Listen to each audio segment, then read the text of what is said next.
रसूलुल्लाह सल्लल्लाहु अलैहि वसल्लम ने खुद इरशाद फरमाया कि अल्लाह रब्बुल इज़्ज़त तीन बंदों का मुकदमा क़यामत के दिन खुद मुद्दई बन के लड़ेंगे।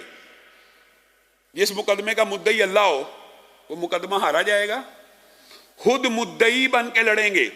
उनमें से पहला बंदा वो होगा, ये जो हदीस है इसके साथ जरा टैली करें कैसी मिलती जुलती बात है। उसके अंदर पहला बंदा वो होगा जिसने अल्लाह के नाम पर, अल्लाह के अहद पर, यानी उसको लोगों ने एतबार किया अल्लाह के लिए कि बड़ा नेक है, बड़ा मुत्तकी है, बड़ा हाजी है, बड़ा नमाजी है, बड़ा ईमानदार है। उसने अल्लाह के नाम पे लोगों को धोखा दिया। अपने आप को हाजी शो किया, नमाजी शो किया, मुत्तकी शो किया, सालिह शो किया, नेक शो किया और उसके बाद धोखा दे दिया। पेमेंट तो लोगों ने इस वजह से दी थी कि बड़ा वलीउल्लाह है, ये बंदा मेरी पेमेंट नहीं खा सकता। मुआशरे में जायजा लें। आजकल तो दुख होता है लोगों की बात सुन के। लोग ऐसी शिकायत लेके आते हैं, अल्लामा साहब उसने दाढ़ी रखी इसलिए थी कि लोगों को फ्रॉड लगा सके, उसने दाढ़ी रखी इसलिए थी कि लोगों को फ्रॉड लगा सके, धोखा दे सके। पहली सफ में आता था, माल लूट के ले गया। इस तरह की शिकायत मिलती हैं कि नहीं मिलती? जिसने अल्लाह के नाम पे धोखा दिया, अल्लाह मुद्दई बनेगा, उस मजलूम का साथी बनेगा। मेरे नाम पे धोखा दिया, मेरी इबादत के जरिए लोगों के पैसे लूटे, मेरी इबादत को लोगों का माल बटोरने का सबब बनाया, तो मैं मुद्दई हूं उस मुकदमे का। और दूसरा बंदा वो होगा, अल्लाह अकबर, अल्लाह हम सबको इन अयूब से पाक कर दे। दूसरा बंदा वो होगा जिसके मुद्दई अल्लाह होंगे। ये सब ताजिरों के लिए, मेरे लिए, आपके लिए, हर कारोबारी मामलात करने वाले शख्स के लिए ये हदीस बड़ी डराने वाली है।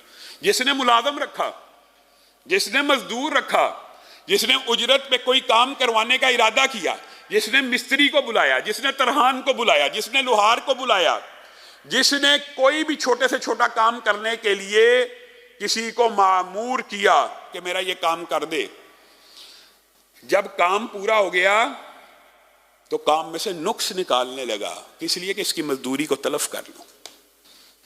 अगर नुक्स और ऐब हो उसकी बात अलग है, लेकिन यह हदीस इस बात के ऊपर दलालत करती है, जब मजदूर ने मजदूरी कर ली, पसीना खुश्क हो चुका है, अब उससे लड़ाई झगड़ा डाल रहा है कि तूने ये काम ठीक नहीं किया, तूने ये काम ठीक नहीं किया, उसको उजरत पूरी नहीं दी, या उसको सिरे से उजरत ही नहीं दी, फटीक डाल दी।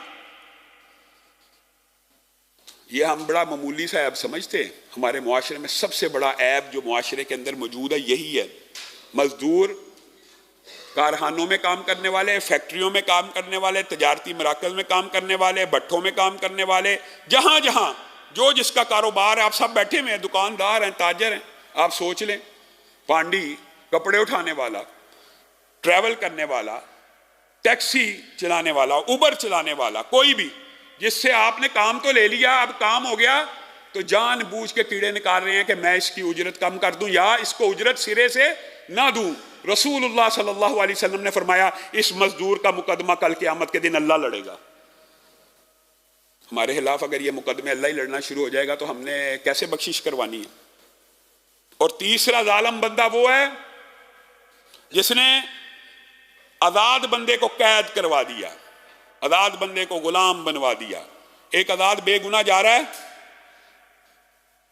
उसके खिलाफ मुकदमा दर्ज करा दिया, जेलों में चला गया, बेगुनाह, जाती लिटिगेशन रंजिश की वजह से मुकदमे करवा दिए, बेगुनाह आजाद को फंसवा दिया। और हमारे मुआशरे में ये ऐब इदारों में बहुत ज्यादा है। पुलिस खामखा किसी बंदे को नामजद कर देती है, खामखा राह चलते बंदे को।